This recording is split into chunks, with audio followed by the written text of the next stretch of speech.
Salut tout le monde, c'est Fu. Aujourd'hui, toute nouvelle vidéo sur Chaos Zero Nightmare et encore plein d'informations. C'est une folie. Hier, je pensais déjà avoir tout dit, mais là, c'est incroyable, les gars. Tout ce qui vient d'être lâché, j'ai le crâne qui fuse. Je vous jure, c'est une dinguerie. Je peux pas tout dire dans cette vidéo.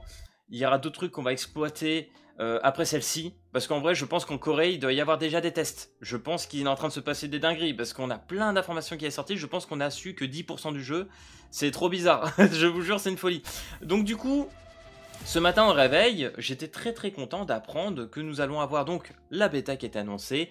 Donc les préinscriptions ou les inscriptions comme vous voulez pour la bêta sera disponible à partir du 2 septembre. Donc ça sera sur le site officiel pour se préinscrire. Donc du 2 septembre jusqu'au 12 septembre tu pourras te préinscrire. Et le playtest, donc la bêta, comme vous voulez, commencera le 18 septembre jusqu'au 21, donc pendant 3 jours. Alors pour ma part, je vais essayer de poser des jours. Voilà, je vous le dis, je veux être présent pendant les 3 jours de test, je veux défoncer le jeu. Voilà, vraiment, on va essayer de se faire kiffer. Donc là, pour l'instant, hein, clairement, il n'y a pas eu de grosses diffs sur le site. Il n'y a encore rien qui est ajouté, hormis qu'on ait dépassé les 1 million de préinscriptions. Honnêtement, je pense qu'on est bien plus loin. C'est juste qu'ils prennent leur temps, vu que le jeu devrait sortir d'après l'App Store à partir d'octobre. Je pense qu'on prend le temps de ce côté-là.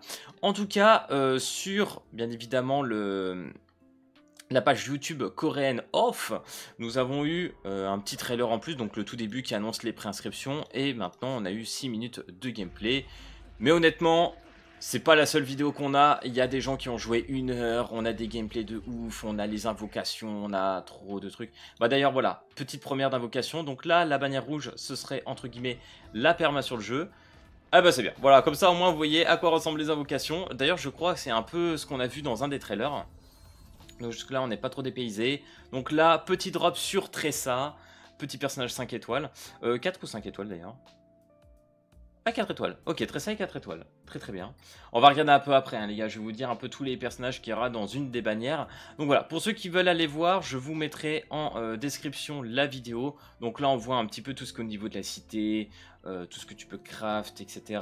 Les interactions que tu peux avoir avec les personnages. On va voir un peu plus de gameplay. Voilà, comment se comporte au niveau du gameplay.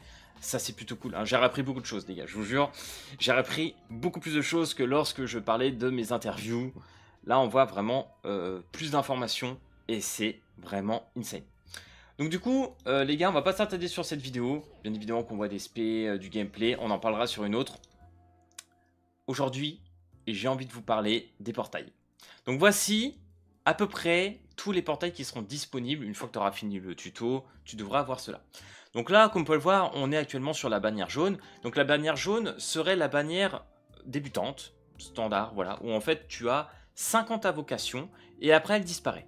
Donc en gros tu fais 5 multi, tu auras donc comme marqué ici un 5 étoiles offert, voilà, un 5 étoiles aléatoire, et à partir de là, pouf, la bannière saute. Bien évidemment, tous les 10 invocations, tu as un 4 étoiles garanti, donc c'est intéressant. Donc là on voit qu'il y a Magna, il y a Renoir, il y a Hugo, voilà, classique. D'a priori, on a aussi la petite disquette jaune ici, ça serait vraiment pour les invocations assez classiques.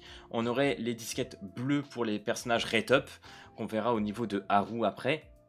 Donc voilà, je verrai au niveau du taux de drop, pour l'instant on serait sur du 1%. On va parler un petit peu de tout ça. Donc voilà, là on a la bannière de Haru, le personnage rate up, donc 5 étoiles. Alors je sais pas, est-ce que ça c'est en nombre d'heures? Parce que vous imaginez 491 jours, je pense que ça doit être 491 heures, je sais pas trop comment ils ont gaulé ça. Au niveau de la bannière, donc là on aurait Haru 5 étoiles rate up, on aurait Beryl et Mika en 4 étoiles. Voilà, déjà ça nous donne une petite idée au niveau des personnages qui seraient 4 ou 5 étoiles.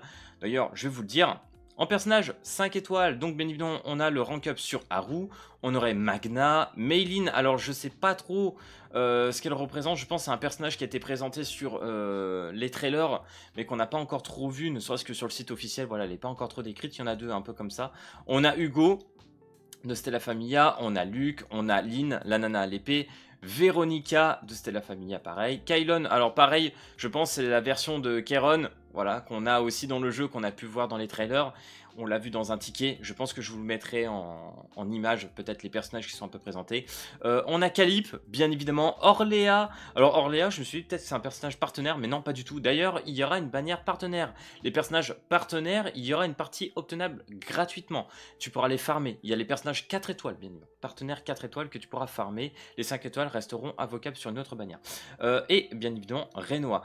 Ensuite, pour l'instant, sur la vidéo que j'avais vue d'1 heure, on a entre guillemets Mika, Beryl et Nia qui seront des personnages 4 étoiles. Il y en a certainement d'autres, mais vu qu'il n'a pas été trop loin, malheureusement je n'ai pas pu voir plus de ce côté-là. Donc voilà, ça vous permet de voir un petit peu les rank up. Donc on serait sur du 1% et du 12% pour les 4 étoiles. Mais petite spécificité pour le jeu. Donc on aurait, comme vous pouvez le voir ici, à partir de 70 invocations, on a un 5 étoiles garanti. Et il y a un système de 50-50, comme ce qu'il fait dans beaucoup d'autres jeux.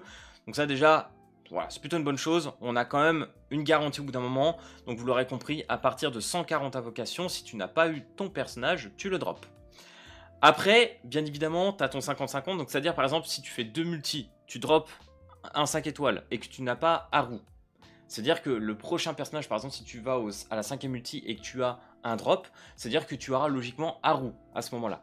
Après, vous l'avez remarqué, on est sur du 1% au drop, ce qui est quand même assez faible, donc ça va pas être assez évident pour choper de ce côté-là. Donc heureusement qu'on a, entre guillemets, à la moitié de la pity, de quoi avoir au moins un 5 étoiles. Donc ça c'est bien.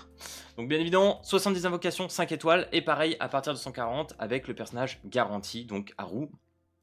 Petite spécificité en plus, il faut que j'y vienne là-dessus. À partir, je crois que ça doit être de 59 invocations, on passe à 4,5% jusqu'à 69.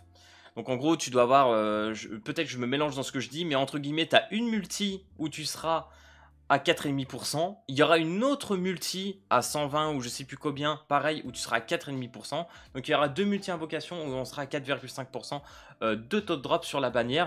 Donc voilà, chose très importante à noter.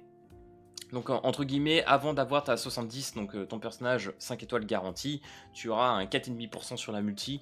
Donc ça c'est quand même pas mal probabilité entre guillemets d'avoir 2 5 étoiles à ce moment-là. Ça peut être intéressant d'aller chercher ça. Donc du coup voilà, donc Haru bien évidemment sur la gauche en rate up, en dessous je n'arrive pas encore à savoir est-ce que ça concernerait les personnages partenaires. On verra bien, ce sera peut-être cette bannière-là.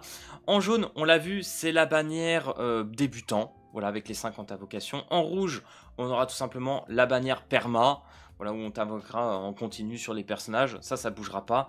La dernière, je vous mettrai en screen ce que j'ai trouvé. Je ne sais pas trop ce que c'est. J'ai l'impression peut-être que c'est des cartes ou quoi. Je sais pas trop. En tout cas, ils ont dit que les cartes normalement ne sont pas invocables. Je pense que le dernier, ça doit être des souvenirs. Je sais pas trop ce que ça représente. Il faudra voir une game. Il faudra voir sur la bêta. Je pense que ça doit être un peu comme des invocations amies. On verra bien de ce côté-là. Je me rappelle plus exactement ce qu'il faut pour invoquer sur cette bannière-là. Après la bleue, aucune idée. Je m'en rappelle plus.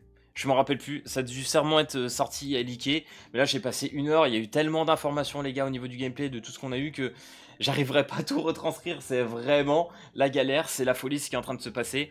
Donc voilà, les gars. Grosse hype. La bêta qui arrive, bien évidemment, le 18. Ce magnifique playtest. Qu'est-ce que j'ai envie de tester. Donc là, on peut voir au niveau des cartes. Donc du coup, apparemment, en cartes jouables, il n'y en aura pas 12. Il y en aura 25 jouables dès le début en deck starter. Donc ça, c'est intéressant. Donc là, on peut voir les échos de Owen.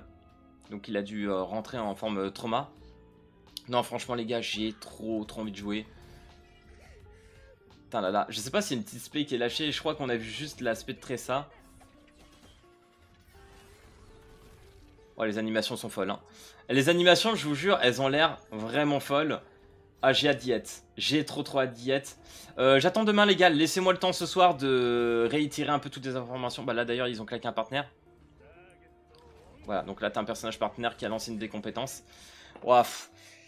Je suis trop hype, les gars. Je vous jure, il va se passer beaucoup trop de trucs. Alors, bien évidemment, il y aura peut-être des choses qu'on va être plus ou moins d'accord. Je sais que le 1% au drop, ça va embêter beaucoup de gens. Je sais que ça va pas être le truc qu'on va préférer. Honnêtement, voilà, il y a des choses. Il va falloir qu'on en rediscute. Après, on verra. Bien évidemment, ils sont à l'écoute. Ils ont promis qu'ils seraient beaucoup plus à l'écoute que ce qui s'est passé avec Epic 7.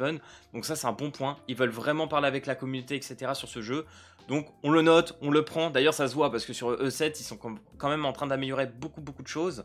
Et pareil, ils ont pris en compte aussi le fait qu'on n'ait pas envie de jouer peut-être 2-3 heures sur le jeu. On veut pas que ça soit trop chronophage. Donc ils ont fait en sorte sur ce Chaos Zero Nightmare qu'on n'ait pas non plus besoin de passer un temps de fou furieux en dehors des quêtes principales, etc. Principaux plutôt. Enfin bref. Tout ce qui est en termes de farm auto, ils vont essayer de faciliter vraiment le jeu pour que ça soit pas trop chiant pour nous. Donc ça, franchement, c'est une bonne chose. Bref, si cette vidéo t'a plu, n'hésite pas comme d'habitude à lâcher le petit pouce bleu et à t'abonner. Et puis moi, je te dis à plus à la prochaine vidéo. Allez, peace tout le monde!